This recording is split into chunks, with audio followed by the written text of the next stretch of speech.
അനധികൃത സ്വത്ത് സമ്പാദന കേസിൽ ADGP MR അജിത് കുമാറിന് ആശ്വാസം. വിജിലൻസ് കോടതിയിലെ തുടർ നടപടികൾ ഹൈക്കോടതി തടഞ്ഞു. വിജിലൻസ് അന്വേഷണം പ്രഹസനമെന്ന് ചൂണ്ടിക്കാട്ടിയാണ് ഹൈക്കോടതി നടപടി.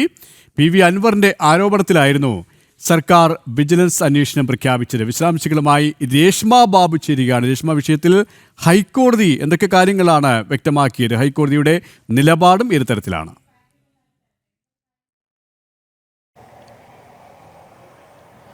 സുരേഷ്, ADGP MR അജിത് കുമാറിന് ആശ്വാസം നൽകിക്കൊണ്ടുള്ളതാണ് ഹൈക്കോടതിയുടെ ഭാഗത്തുനിന്നും ഉണ്ടായിട്ടുള്ള ഇടക്കാല ഉത്തരവ്. അതായത് വിജിലൻസ് കോടതി ഈ അനധികൃത സ്വത്ത് സമ്പാദന കേസിൽ അജിത് കുമാറിനെതിരെ അന്വേഷണമാകാമെന്നുള്ള ഉത്തരവ് പുറപ്പെടുവിച്ചിരുന്നു. ഈ ഉത്തരവിനാണ് ഹൈക്കോടതി സ്റ്റേ പുറപ്പെടുവിച്ചിട്ടുള്ളത്.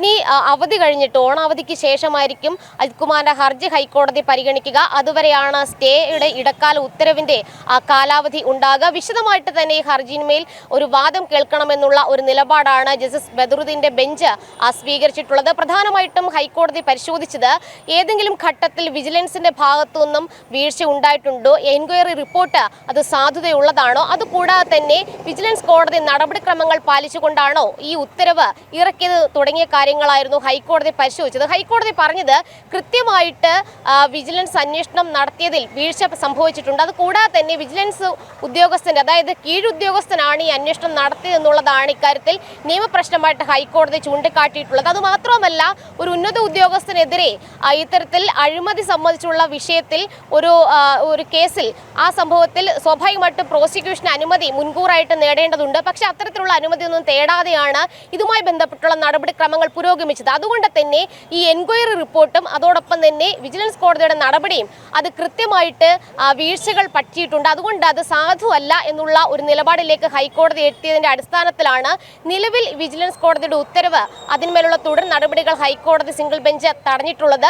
ഈ മാസം 30-ാം തീയതി അജിത് കുമാർ ഹാജരാകേണ്ടതായിരുന്നു വിജിലൻസ് കോടതിയിൽ. പക്ഷേ ഈ സ്റ്റേ ഉത്തരവ് വന്നതോടുകൂടി സ്വാഭാവികമായിട്ട് തുടർ നടപടികൾ അവിടെ അവസാനിച്ചിട്ടുണ്ട്. ഇനി വീണ്ടും ഹർജി പരിഗണിച്ച് അന്തിമ തീരുമാനം എടുക്കും വരെ മാത്രമേ സ്വാഭാവികമായിട്ട് അതിനുശേഷം മാത്രമേ ഇനി തുടർ നടപടികൾ സ്വീകരിക്കാൻ സാധിക്കുകയുള്ളൂ. എന്തായാലും അജിത് കുമാർ ഉന്നയിച്ച ഒരു പ്രധാനപ്പെട്ട വാദം എന്ന് പറയുന്നത് തനിക്കെതിരായിട്ടുള്ള ഈ ഒരു അന്വേഷണം അതാകാമെന്നുള്ള വിജിലൻസ് കോടതിയുടെ ഉത്തരവ് അത് കൃത്യമായിട്ട് കാര്യങ്ങൾ പരിശോധിക്കാതെയാണ്, തെളിവുകൾ ശേഖരിക്കാതെ അല്ലെങ്കിൽ തെളിവുകൾ കൃത്യമായിട്ട് പരിഗണിക്കാതെയാണ് അത്തരത്തിൽ വിജിലൻസ് കോടതി ഉത്തരവിട്ട് എന്നുള്ള ഒരു വാദം മുൻനിർത്തിക്കൊണ്ടായിരുന്നു അജിത് കുമാർ ഹൈക്കോടതിയെ സമീപിച്ചത്. ഹൈക്കോടതി ഇന്ന് ഈ ഒരു സ്റ്റേ ഇടക്കാല ഉത്തരവ് ഇറക്കിയ സമയത്ത് മറ്റു ചില നിരീക്ഷണങ്ങൾ കൂടി നടത്തിയിട്ടുണ്ട്. അതായത് സെല്യൂട്ട് ചെയ്യേണ്ട ഉദ്യോഗസ്ഥൻ എങ്ങനെയാണ് ചോദ്യം ചെയ്യുക, ഉന്നത ഉദ്യോഗസ്ഥനെ എങ്ങനെയാണ് ഒരു ജൂനിയർ ഉദ്യോഗസ്ഥൻ ആ കേസിൽ അന്വേഷണം അദ്ദേഹത്തിനെതിരെ നടത്തുക, എങ്ങനെ അതിന് സാധിക്കും, അതിൽ നിയമപ്രശ്നങ്ങൾ ഉണ്ട് എന്നുള്ളതായിരുന്നു ഹൈക്കോടതിയുടെ വിലയിരുത്തൽ. സർക്കാർ അറിയിച്ചത് DYSP ആണ്, ഈ പറയുന്ന വിജിലൻസിന്റെ DYSP തന്നെയാണ് ADGP MR അജിത് കുമാറിനെതിരെ അന്വേഷണം നടത്തിയത്. അതിൽ മേൽനോട്ടം വഹിച്ചതാകട്ടെ SP ആണ് എന്നുള്ള ഒരു നിലപാടായിരുന്നു സംസ്ഥാന സർക്കാർ ഹൈക്കോടതിയിൽ സ്വീകരിച്ചത്. പക്ഷേ ഇക്കാര്യത്തിൽ രണ്ടിടത്തും കോടതിയുടെ ഭാഗത്തുനിന്ന് നടപടിക്രമങ്ങളിൽ വീഴ്ചയുണ്ടായി. ഒപ്പം തന്നെ വിജിലൻസിന്റെ അന്വേഷണം പ്രഹസനമാണെന്നും ഹൈക്കോടതി കണ്ടെത്തി. അതിന്റെ പശ്ചാത്തലത്തിലാണ് ഈ പറയുന്ന വിജിലൻസ് കോടതിയിലെ ഉത്തരവ്, അതായത് അജിത് കുമാറിനെതിരെ അനധികൃത സ്വത്ത് സമ്പാദന കേസിൽ അന്വേഷണമാകാമെന്നുള്ള തിരുവനന്തപുരം വിജിലൻസ് കോടതിയുടെ ഉത്തരവ് ഹൈക്കോടതി